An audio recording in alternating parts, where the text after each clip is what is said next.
There is one thing I'd like our government to do to reduce income inequality. Stop giving stuff to rich people. In the Wall Street Journal, economics professor Walter Williams and senior economics writer Stephen Moore proposed something they call the Millionaire Subsidy Elimination Act. So, Steve, what do you mean, millionaire subsidy? You know, we found, Walter and I, that there's $100 to $200 billion a year of your money and my money that goes to people who make over $1 million or companies that have profits over $1 million a year. So we came up with this proposal that why don't we cap these government subsidies to at least people who make less than $1 million a year? Do millionaires and billionaires really need money from the government? No, but what are they? And Senator Tom Coburn's on your side on this. He issued a study called Subsidies for the Rich and Famous. Well, like what? Okay, well, let me just start with some easy ones. I mean, when you think about Social Security and Medicare, you're thinking about benefits that go to seniors that have low incomes. But guess what? Everyone who's over the age of 65 that paid in gets Medicare and Social Security benefits, including everyone from Bill Gates to Warren Buffett. I don't know. Did they really need, a check every month from the federal government? But they're also, let me give you another example. I mean, at least those go to everybody. True. But, when you're running $800 billion deficits a year, can you really afford to send Bill Gates a check? The others on your list mainly go to the wealthy. Right. Now, these are things like farm programs. This is a classic example. The wheat subsidies, the corn subsidies, the beet subsidies. People can get benefits up to, if they have an income over up to $950,000, according to the latest law. You know what the farmers do, John? They divide up their farm among the sister, the wife. So there's 5 farms. Each one of them gets $950,000. You have some farms that are, when you combine them, are getting $5, $10 million. Another scam is the flood insurance. Are you really a beneficiary of that program? I confess. Did you send the check back, or are you a hypocrite? I built on the edge of an ocean because I was guaranteed I couldn't lose. This is insane. And yet Congress brags about its flood insurance handout, and the government spends your money to advertise it. It can happen to you.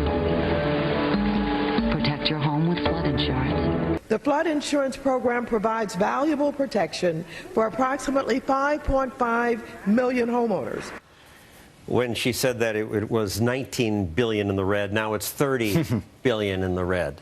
So people say, oh, but I didn't plan this hurricane. I didn't know the river was going to flood, and we need to help these people. What's wrong with that? Well, first of all, who are those people we're helping? People like you, and people even a lot richer than you are. I mean, people who are building beachfront properties, $10 million homes in Miami Beach or Palm Beach or on the West Coast. Movie stars of course. On Malibu Beach. Derek Jeter's mansion in Florida. The Kennedy family has a nice compound in Hyannis. Right. So the question is, why should taxpayers pay to rebuild their homes? This is called what economists call a moral hazard problem. We actually encourage people to overbuild on riverbeds or beachfront properties because guess what?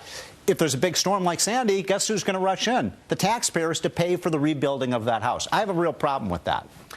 And I do too. I apologize. I won't take your money. Again, I don't have a house that's insured by the government. Government also offers all kinds of subsidies to rich people who invest in what the government considers green energy, like windmills. This is the Roscoe Wind Farm in Texas. And you also get a subsidy if you install solar panels in your house. If you want to, for instance, invest in solar energy in your home, we have tax credits in there. Solar energy is a kind of playpen of the really rich and famous. And so when you look at homes in America that have solar paneling on their homes, they're not people in Harlem. They're people in Beverly Hills and people in some of the richest areas with the biggest homes. And here again, we have a subsidy, John, that mostly goes to millionaires and billionaires. Those windmills we showed, the main investor was GE. Right. And GE, you probably saw the story a few years ago that GE essentially paid no corporate income tax. And one of the reasons, you're wondering, how can one of America's most profitable companies pay no corporate income tax? And the answer to that is because they take advantage of a lot of those corporate loopholes like the solar and wind subsidy. And one of the solar breaks is a tax credit. Right. But if you don't make $40,000 a year, Exactly. you don't really benefit from Well, that. that's the point. So if we got rid of all of these, we'd save... Oh, by my estimate, $100 to $200 billion a year. And I think, by the way, and life would be more fair. It would be fairer. Thank you, Stephen Moore. Coming up...